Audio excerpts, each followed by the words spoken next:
All right, it's Movember 2019, day one. I just had a client not show up online, so I've got a bit of time. I work as a therapist, and for the last couple of years in Movember, what I've done is put some resources together. Try and keep the videos short, try and keep them coming, and I use Movember, I suppose, as a platform to promote mental health for men. Um, I like it as an idea. It's just a chance to get it out there. I know there's plenty of causes out there these days that are all important. This is just one I sort of cheesily look forward to. And so what I'm going to do for tonight, I thought there's going to be a bunch of stuff to do for 31 days. But I am a man that works with addiction. I'm a Christian guy in recovery. I work with people that are trying to overcome addictions that I believe generally all have underlying traumas of one form or another. And so I'm going to provide resources around that. I specialize in sex addiction, specialize in brain spotting.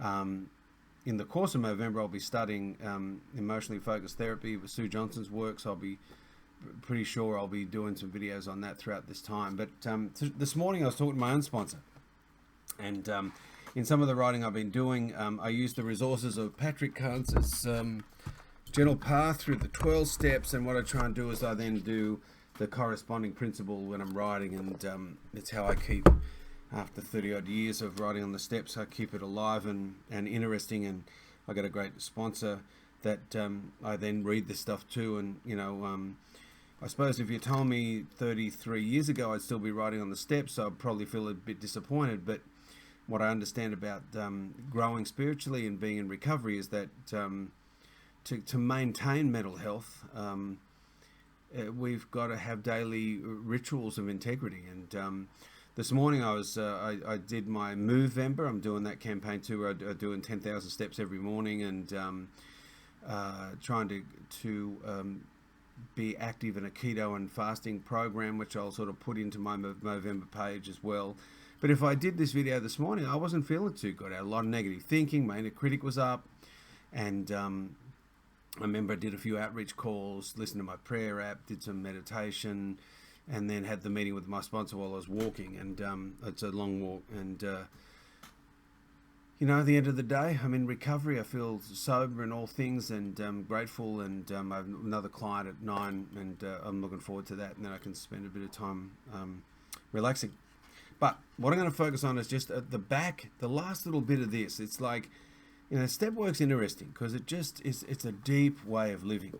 And right at the end of when you think you've written everything you can write, Patrick Carnes, who's a sex addiction specialist, but a specialist on addiction, he has this little piece at the end. So I'm going to read you out of the Gentle Path what he calls his first step lessons and little things at the end to just make sure you've got this. Because one of the things I know about addiction and is that it's cunning, baffling, and powerful. But Carnes says that the most striking manifestation of addiction is the addict's ability to minimize use and consequence.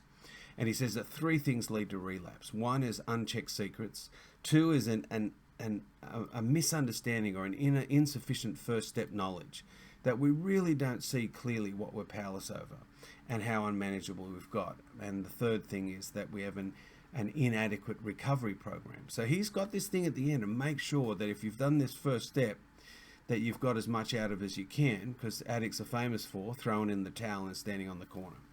So he says here in first step lessons, you have not fully taken the first step unless you have shared it with others.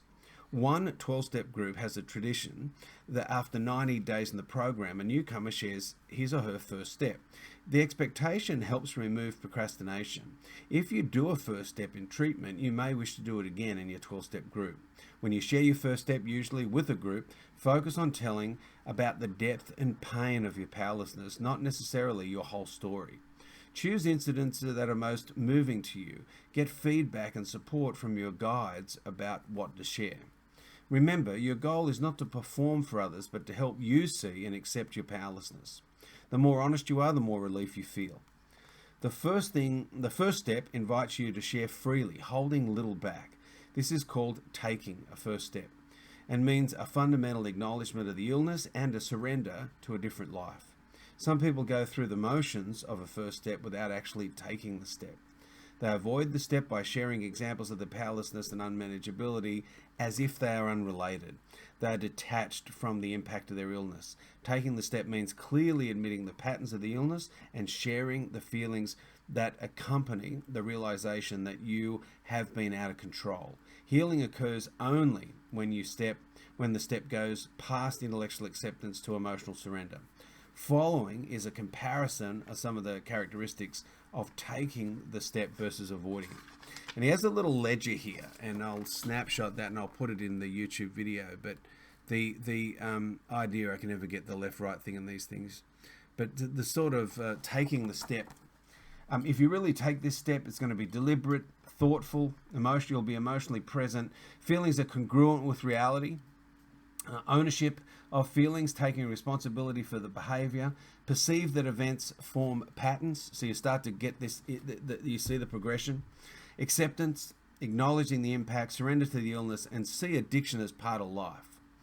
Avoiding the step, the things that you'll see are hasty, just reporting, non-reflective, emotionally absent, absence of feelings, blame, denial, and projection.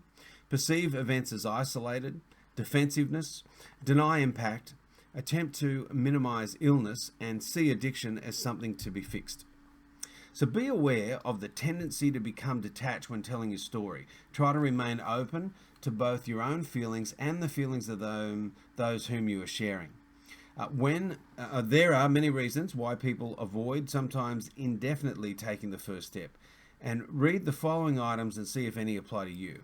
So if you've got that resistance or procrastination, this might be helpful. So failure to courage.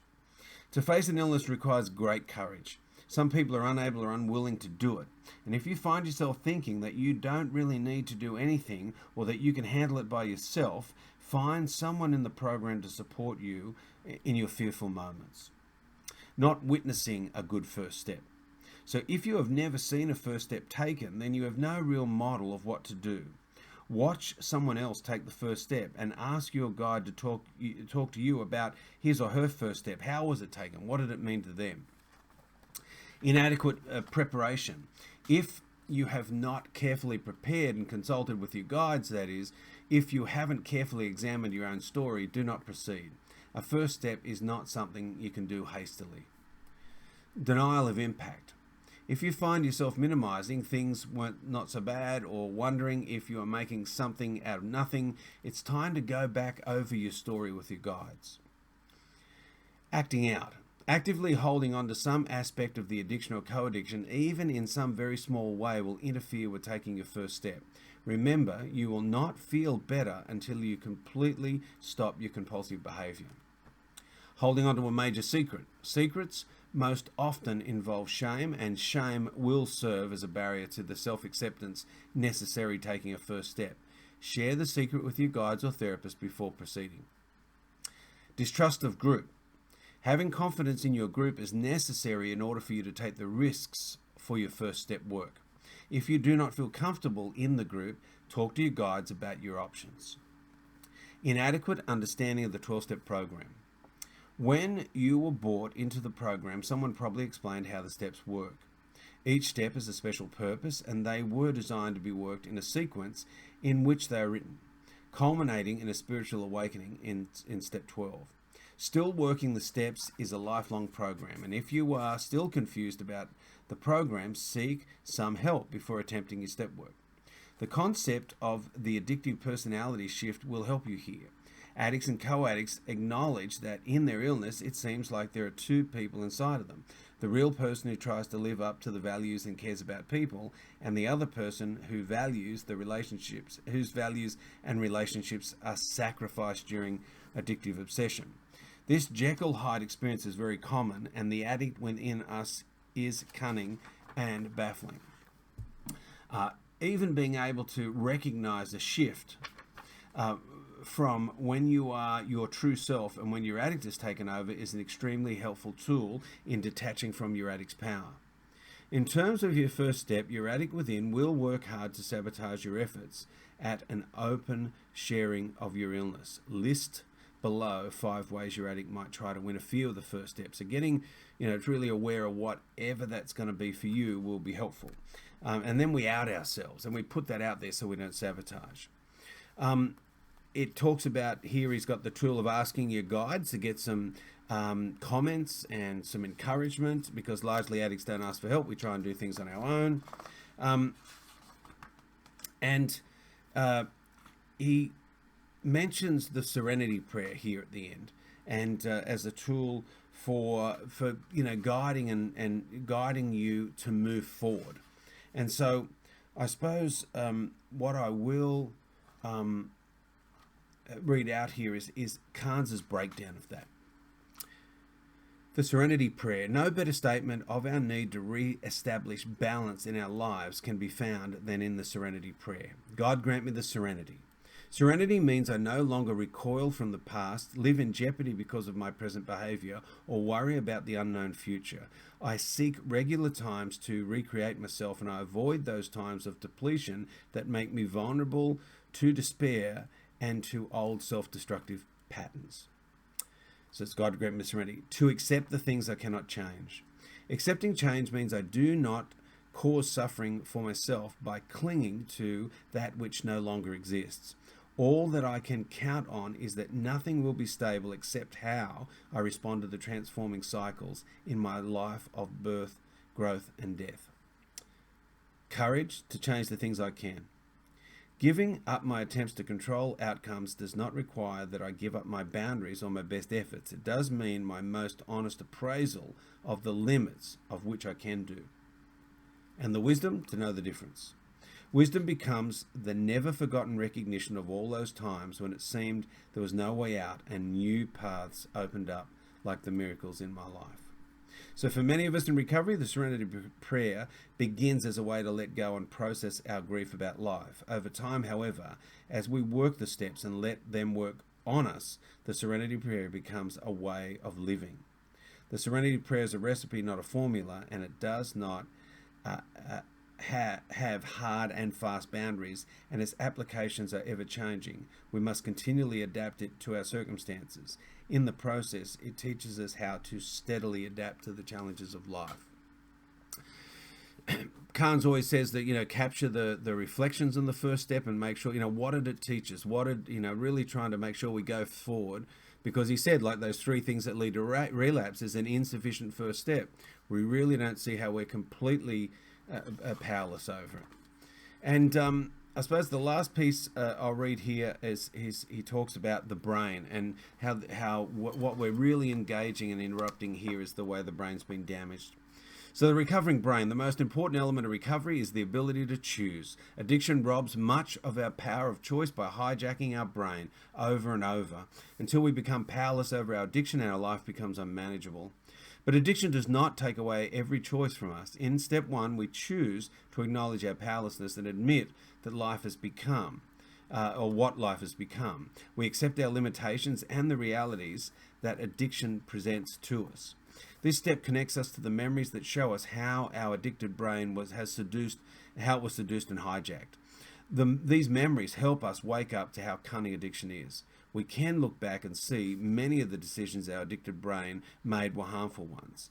Only then we can begin to recognize the stinking thinking that is part of our addiction. Only then we can begin to know what wise decisions look like. As we work step 1, we plant the seeds of discernment. Then, as we work the remaining steps, we practice decision making by reviewing and analyzing our past decisions to see which ones were helpful and which ones were harmful. We then create a map of our own past decision making. This helps to better understand how our addiction functions and helps us to make better decisions in the future. By studying the human cognition through brain scans and other tools, science has discovered that 8 different parts of the human brain are involved in decision making, and all 8 closely interact.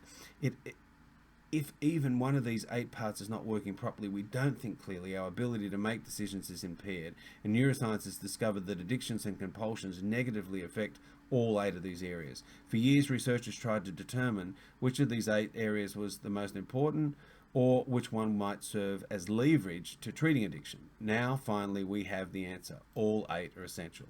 For successful recovery, we must reclaim the ability to use all aid. And right near the end, before we get to step 2, he just says, congratulations on completing your first step, so crucial to your recovery. If this step has left you open to shame attacks, you may want to spend a lot of time with people in the program who will help you to stay on the gentle path. Suggestion, create a celebration for yourself and mark your progress.